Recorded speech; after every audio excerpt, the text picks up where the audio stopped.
வணக்கம் நண்பர்களே, இந்த வீடியோவில் மேக்ஸ் ப்ராக்டிஸ் சீரிஸ் தான் பார்க்க போகிறோம். இது செட் 8. ஆல்ரெடி 7 செட் பண்ணியிருக்கோம். டெய்லி சீரீஸில் இந்த வீடியோஸ் அப்லோட் பண்ணிகிட்ருக்கோம்.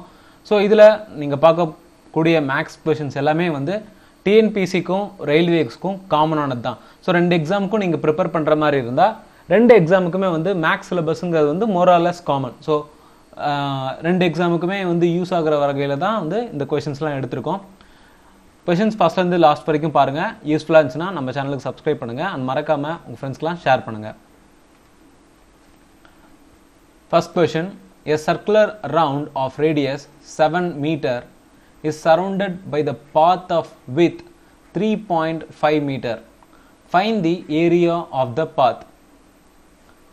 ஸோ கொஷின் ஃபஸ்ட்டு படித்து பாருங்கள், வீடியோ பாஸ் பண்ணிவிட்டு சால்வ் பண்ண ட்ரை பண்ணுங்கள் அண்ட் தென் சொல்யூஷன் பாருங்கள். ஓகேங்களா? ஸோ ஃபஸ்ட்டு கொஷனில் என்ன கொடுத்துருக்காங்க, ஒரு சர்க்குலர் கிரவுண்ட் இருக்குதுன்னு சொல்லிட்டாங்க அண்ட் அதோட ரேடியஸ் பார்த்தோம்னா 7 மீட்டர் இருக்குது அண்ட் அதை சுற்றி ஒரு பாத் இருக்குது, ஒரு வழித்தடம் இருக்குங்களா. அந்த வழித்தடம்ங்கிறது வந்து 3.5 மீட்டர் அளவுக்கு இருக்குது அப்படின்னு சொல்லிட்டாங்க. அப்போ இதை சுற்றி இருக்க ஒரு பாத், இந்த பாத்தோட வித்துங்கிறது வந்து 3.5 மீட்டர். ஸோ நம்ம கேட்டிருக்கிறது பார்த்தோம்னா இந்த பாத்தோட இந்த சர்க்குலர் பாத்தோட ஏரியாவை மட்டும்தான் கேட்குறாங்க. ஸோ சர்க்கிள் அப்படின்னு கொடுத்துட்டாங்கன்னா அதோட ஏரியா ஆஃப் சர்க்கிளோட ஃபார்முலா பார்த்தோம்னா பையா ஸ்கொயர். நாம் 2 சர்க்கிள் இருக்குது, ஒன்று inner circle and outer circle. And நம்ம கண்டுபிடிக்கக்கூடியது பார்த்தோம்னா இந்த பாத்தோட ஏரியாவை மட்டும்தான். ஸோ அதுக்கு நம்ம என்ன பண்ணலாம், outer circle minus inner circle, outer circle area minus inner circle area. So இப்போ அவுட்டர் சர்க்கிளோட ரேடியஸ் அப்படின்னு எடுத்துட்டோம்னா 7 மீட்டர் ப்ளஸ் 3.5 மீட்டருங்களா. ஸோ அப்போ என்ன வரும், பை 7 ப்ளஸ் 3.5ங்கிறது வந்து 10.5 மீட்டர். அப்போ அவுட்டர் சர்க்கிளோட ரேடியஸுங்கிறது வந்து 10.5 மீட்டர் ஸ்கொயர் மைனஸ் இன்னர் சர்க்கிளோட ஏரியா, இன்னர் சர்க்கிளோட ரேடியஸ்ன்னு பார்த்தோம்னா 7 மீட்டர். ஸோ அப்போ பை 7 ஸ்கொயர். ஸோ இப்போ நம்ம என்ன பண்ணலாம், பையை வந்து காமனாக வெளியே எடுத்தோம்னா நமக்கு 10.5 ஸ்கொயர் மைனஸ் 7 ஸ்கொயர் நிற்குமா. ஸோ இப்போ ஸ்கொயர் பண்ணிட்டு இருக்கிறத விட A square minus B square ஃபார்முலாவில் சப்ஸ்டியூட் பண்ண முடியுமா. நம்ம என்ன பண்ணலாம், 10.5 ஏ ஸ்கொயர் மைனஸ் பி ஸ்கொயரோட ஃபார்முலா பார்த்தோம்னா equal to A plus B into A minus B. அப்போ ஏ ப்ளஸ் பிங்கிறது வந்து 10.5 ப்ளஸ் 7 இன்டூ 10.5 மைனஸ் 7. ஸோ இது வெறும் அடிஷன் அண்ட் சப்ராக்ஷனில் ஈஸியாக கால்குலேட் பண்ணிட முடியும். ஸோ அப்போ பை இங்கே வந்து 17.5 வரும் அண்ட் தென் இன்டூ 3.5. ஸோ அவுட்ரு பார்த்தோம்னா 22/7. பையோட வேல்யூங்கிறது வந்து 22/7. 22/7 இன்டூ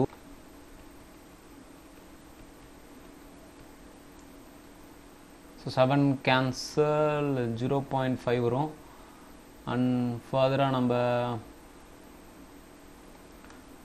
0.5 இன்ட்டு 22 பண்ணோம்னா நமக்கு 11 வரும். 11 இன்ட்டு 17.5.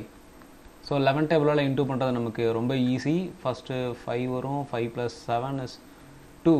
ஸோ இதை கம்பேர் பண்ணோம்னா நமக்கு வந்து option C is the answer. So ஆன்சர்னு பார்த்தோம்னா 192.5. ஓகேங்களா? ஸோ 11ஆல் எந்த நம்பரையும் மல்டிப்ளை பண்ணுறது ரொம்ப ஈஸி. ஸோ அதுக்கேற்ற மாதிரி சிம்பிளிஃபை பண்ணோம்னா ஈஸியாக கால்குலேட் பண்ணிடலாம். 192.5 தான் வந்து இந்த பாத்தோட ஏரியா. ஓகேங்களா? Next question, PQR can do a work in 10, 15 and 30 days respectively. P works daily. Q and R together join P on alternate days starting the first day. In how many days will the work be done? So மொத்தமாக 3 பேர் கொடுத்துட்டாங்க. P Q R இவங்க தனியாக ஒரு வேலையை செஞ்சாங்கன்னா இவர் 10 நாளில் முடிப்பார், Q 15 நாளில் முடிப்பாங்க, R 30 டேஸில் முடிப்பாங்க. அண்ட் இதில் கொடுத்துருக்க கண்டிஷன் பார்த்தோம்னா P தான் வந்து ஃபஸ்ட்டு, அதாவது இவர் தான் வந்து ஒரு நாளில் தனியாக வேலை செய்கிறாரு, அடுத்த நாளில் Q and R P கூட ஜாயின் பண்ணி வேலை செய்கிறாங்க. அதாவது ஃபஸ்ட்டு டே வேலையோட ஃபஸ்ட்டு நாள் பார்த்தோம்னா P மட்டும்தான் வேலை செய்கிறாரு. அடுத்த செகண்ட் டேயில் பார்த்தோம்னா P கூட Q and R ரெண்டு பேரும் ஜாயின் பண்ணிக்கிறாங்க. ஸோ இந்த ப்ராசஸ் அல்டர்னேட்டாக நடக்குது. அதே மாதிரி தேர்ட் டேயில் P மட்டும் வேலை செய்வார், ஃபோர்த் டேயில் 3 பேரும் சேர்ந்து வேலை செய்வாங்க. ஆனால் இந்த கண்டிஷனில் வேலை செஞ்சாங்கன்னா அவங்க எத்தனை நாளில் அந்த குறிப்பிட்ட வேலையை முடிப்பாங்க? ஸோ இதுக்கு நம்ம எல்சிஎம் எடுத்தோம்னா 30 வரும். ஸோ அண்ட் பியோட ஒர்க் பார்த்தோம்னா 3, 2, 1 சாக்லேட் மெத்தடில் நம்ம சால்வ் பண்ணலாம். அப்போ 3 பேரும் ஒரு நாளில் வேலை செஞ்சாங்கன்னா அவங்களோட டோட்டல் ஒர்க்குங்கிறது வந்து 30. அண்ட் 3 பேர் அந்த ஒர்க்கை செய்ய ஆரம்பித்தாங்கன்னா ஒரே நாளில் அவங்களால 6 சாக்லேட் சாப்பிட முடியும். அதாவது டோட்டலாக 30 சாக்லேட்ஸ்னு வச்சுக்கோங்க, 6 சாக்லேட்டை ஒரு நாளில் சாப்பிட முடியும். இங்கே கொடுத்துருக்க கண்டிஷன் படி ஃபஸ்ட்டு டேயில் P மட்டும் வேலை செய்கிறார், ஸோ 3 சாக்லேட் சாப்பிட முடியும். அடுத்த செகண்ட் டேயில் 3 பேரும் வேலை செய்கிறாங்க, ஸோ 6 சாக்லேட்ஸ். அப்போ 2 நாளில் அவங்க சாப்பிடக்கூடியது அப்படின்னு பார்த்தோம்னா, ஸோ அந்த ஒர்க் முடியக்கூடியதுன்னு பார்த்தோம்னா நமக்கு 9 வருமா? அப்போ இந்த நம்பர் ஈவன் டேஸ்க்கு ரிப்பீட் ஆகுமா? ஸோ அப்போ ஃபோர்த் டேன்னு பார்த்தோம்னா +9 பண்ணாமல் 18 சாக்லேட்ஸ் முடிச்சிருப்பாங்க. 6th டேன்னு பார்த்தோம்னா 24. ஸோ ரிமைனிங் பார்த்தோம்னா 6 சாக்லேட் இருக்குது. இந்த 6th டே முடிஞ்சதுக்கப்புறம் 7th டே ஆட் டேல P மட்டும்தான் வேலை செய்வான். அப்போ ஸோ 6 நாள் ப்ளஸ் ரிமைனிங் ஒர்க் பார்த்தோம்னா டோட்டல், அதாவது 6 நாள் முடிவில் வந்து 24 சாக்லேட் முடிச்சிருப்பாங்க. ஸோ 30 - 24ங்கிறது வந்து 6 தான் ரிமைனிங்காக இருக்கும். அந்த 6ஐ யார் பண்ண போகிறாங்க? 7th டேல P மட்டும் பண்ண போகிறாங்க. ஸோ 3/6. அப்போ 6.5 டேஸ். கிளியர்? ஓகேங்களா? ஸோ இங்கே ப்ளஸ் போட்டிருக்குன்னா 6 நாள் ப்ளஸ் இந்த 7வது நாள் செய்யக்கூடிய வேலை. ஓகேங்களா? இது வந்து மிக்சட் ஃப்ராக்ஷன் கிடையாதுங்க. ஸோ நீங்கள் இன்டூலாம் பண்ணிடாதீங்க. நான் 6 டேஸ் ப்ளஸ் அந்த 7th டேல P செய்யக்கூடிய வேலைகள். ஸோ 6 1/2 டேஸில் டோட்டல் ஒர்க்குமே ஃபினிஷ் பண்ணிடுவாங்க. ஸோ அடுத்து what is the fourth proportional to 14, 6, 28? So ரேஷியோவில் ஃபோர்த் ப்ரொபோர்ஷனல் அப்படின்னு கேட்டாங்கன்னா 14:6 to 28 what? ஸோ இந்த மாதிரி டைப் ஆஃப் கொஷனுக்கு 6 × 28 = 14 × x. ஸோ இப்போ 14 கேன்சல். அப்போ எக்ஸோட வேல்யூங்கிறது வந்து 12. ஸோ எக்ஸோட வேல்யூங்கிறது ஃபோர்த் ப்ரொபோர்ஷனல் வேல்யூனா 12. அடுத்து தி SI on sum deposited at 8% per annum for 8 years is 16,000. What will be the CI on the same sum at 1/4 of the above rate of interest for 2 years? இங்கே நமக்கு என்ன கொடுத்துருக்காங்கன்னு பார்த்தோம்னா principal நமக்கு கொடுக்கல. And first condition பார்த்தோம்னா SI, second condition CI. First கண்டிஷனை பொறுத்த வரைக்கும் பிரின்சிபல் கொடுக்கல. அதே மாதிரி அமௌண்ட் கொடுத்துருக்காங்க 16,000. சாரி, அமௌண்ட் இல்லை, SI இன்ட்ரெஸ்ட் கொடுத்துருக்காங்க. அந்த குறிப்பிட்ட அமௌண்ட்டில் வரக்கூடிய இன்ட்ரெஸ்ட் அது எத்தனை வருஷத்துலன்னு பார்த்தோம்னா நம்பர் ஆஃப் இயர்ஸுங்கிறது வந்து 8 years. And rate of interest பார்த்தோம்னா 8%. ஸோ இப்போ நம்ம இந்த இதில் இருந்து சம்மை கண்டுபிடிக்கணும். பியை கண்டுபிடிச்சி சிஐயில் சப்ஸ்டியூட் பண்ணணும். ஸோ கண்டுபிடிச்ச பி வச்சு நம்ம சால்வ் பண்ணுறோம். அண்ட் இதில் பார்த்தோம்னா நம்பர் ஆஃப் இயர்ஸ் வந்து என்ன கொடுத்துருக்காங்கன்னா 1/4 of the above rate of interest for 2 years. அப்போ 2 இயர்ஸ்ன்னு நமக்கு தெரிஞ்சிருச்சு. இந்த ரேட் ஆஃப் இன்ட்ரெஸ்ட் மட்டும் 1/4 of the above rate of interest. இந்த 8%ல் 1/4 ஆஃப் 8. இப்போ 2% தான் ரேட் ஆஃப் இன்ட்ரெஸ்ட். ஸோ இப்போ நம்ம ஃபஸ்ட்டு இங்கே பிரின்சிபல் கண்டுபிடிக்கலாம். பிரின்சிபல் கண்டுபிடிக்கிறதுக்கு இன்ட்ரெஸ்ட் இன்ட்டு 100/8 × 8. ஸோ 8 கேன்சல் 1000 வருங்களா. அண்ட் தென் ஃபர்தராக 8 கேன்சல் பண்ணலாம். ஸோ 8 கேன்சல் பண்ணால் 2450.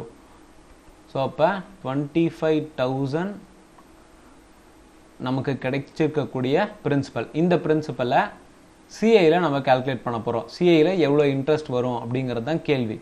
ஸோ அதுக்கேற்ற மாதிரி சிஐன்னு பார்த்தோம்னா 2 years 2%. அப்போ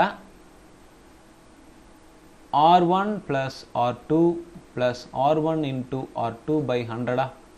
So 2 plus 2 plus 2 into 2 by 100. அப்போ 4 plus 0.04 4.04 கரெக்டுங்களா. So 25,000 into 4.04 by 100. இந்த 4.04 டெசிமல் எடுத்துடலாம். அப்போ நமக்கு இங்கே வந்து 250 into 404ன்னு இருக்கும். கிளியர். இப்போ நம்ம கால்குலேட் பண்ணுவோம். So 10 by 4 101. So interest is 1010 rupees. Interest நமக்கு என்ன வருது? 1010 rupees. கிளியர். ஸோ அடுத்து D can do a work in 18 days. E can do the same work in half that time. How many days will they take to finish the work doing it together? So first D வந்து 18 நாளில் முடிச்சிருவான்னு சொல்லி கொடுத்துட்டாங்க டைரெக்டாக. ஆனால் ஈயோட total work, இ வந்து அந்த வேலையை செஞ்சானா எத்தனை நாளில் முடிப்பாங்கிறத இன்டைரக்டாக the same work in half the time. அப்போ இவன் டி செய்கிறத விட ஆஃப் த டைமாக அவன் செய்வான். அப்போ ஆஃப் இன்ட்டு 18. ஸோ அப்போ 9 days. ஸோ இ எத்தனை நாளில் முடிப்பான்? 1/9. அப்போ ரெண்டு பேரும் சேர்ந்து செய்கிறாங்க. D plus E equal to 1/18 plus 1/9. எல்சிஎம்னு எடுத்துட்டோம்னா 1 + 2/18 3/18 அண்ட் 1/6 வரும். So answer is 6 days. So ரெண்டு பேரும் சேர்ந்து செஞ்சாங்கன்னா 6 நாள்லேயே அந்த ஒர்க்கை கம்ப்ளீட் பண்ணிடுவாங்க. ஸோ தேங்க்யூ ஃபார் வாட்சிங்.